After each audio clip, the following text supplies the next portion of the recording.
قال عليه الصلاة والسلام لا تحلفوا إلا بالله ولا تحلفوا إلا وأنتم صادقون. Peygamberimiz sallallahu aleyhi ve sellem aytdi: Allohdan boshqa bir kim bilan da ont etmagiz, ham o'z ontig'izda haq so'zli bo'lg'iz.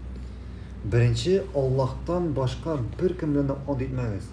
Allohdan boshqa bir kim bilan da, bir narsa bilan da ont etirga yaramaydi. Bir kim bilan da bir narsa bilan ont etirga yaramaydi. Agar kishi ont etar ekan, bu zo'r gunoh bor. Zo'r gunoh bor. Ham bu gunoh tavbasiz kechirilmaydi. Bu gunoh tavbasiz kechirilmaydi. Ont etganda ont etirga bordik Alloh bilan. Allah vallahi billahi tallahi ani bilan da ont etirga yaramaydi. İpi bilan da ont etirga yaramaydi. Sog'liq bilan da ont etirga yaramaydi. Bir narsada ont etirga yaramaydi. Agar kishi Allohdan qolib biror kim bilan biror narsadan ont etar ekan, bu zo'r gunoh. O'lim gunohlarining birisi zo'r gunoh bo'lib yoziladi.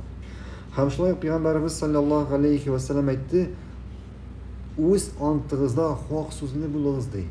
Ya'ni agar Alloh bilan ont etasan ekan, shunday yolg'onlab ont etirga yaramaydi. Masalan, bir kishi bir narsa oldi ekan, ham yo'q vallahi men olmadim deb aytar ekan, bu da anga zo'r gunoh bo'lib yoziladi. Shunga ko'ra kishi ont etar ekan, birinchidan bordik Alloh bilan ont etirga tegish. Alloh ismida.